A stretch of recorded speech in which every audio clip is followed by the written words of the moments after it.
In the last two examples, I showed you real-time recording. That is, I played my controller in real time and used it to trigger either an instrument, in this case my Triton, or a virtual instrument, in this case the vacuum bass. Now I'm going to show you how to do what's called step input, which is where I can hit the notes one at a time and enter them in to my sequence. Let me show you how to do that. I'm going to Command-Shift-N, and we're going to add another virtual instrument.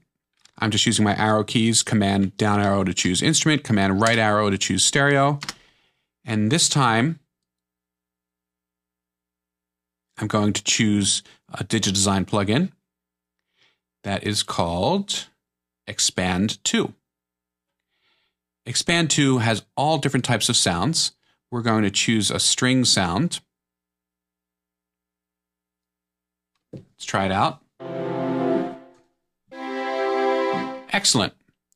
Okay, let me label that as strings, bigger legato strings. And here we go. Now I can put this in record mode and record a string part.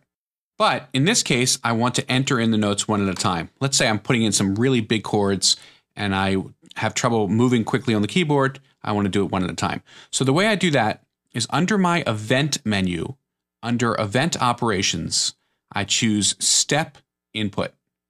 There's also a shortcut. If you do Option and then 3 on the numeric keypad, you'll bring up the event operations window. And there are lots of different operations we'll cover later. We're going to choose step input. Now let me walk you through this window. First is the enable button. You have to have enable checked in order for step input to be on. If you want to take it off temporarily to try something out, you can uncheck enable. Next is the destination track. Strings, bass, or piano are my 3 MIDI tracks or instrument tracks. Then there's a step increment, whole notes, half notes, and so forth.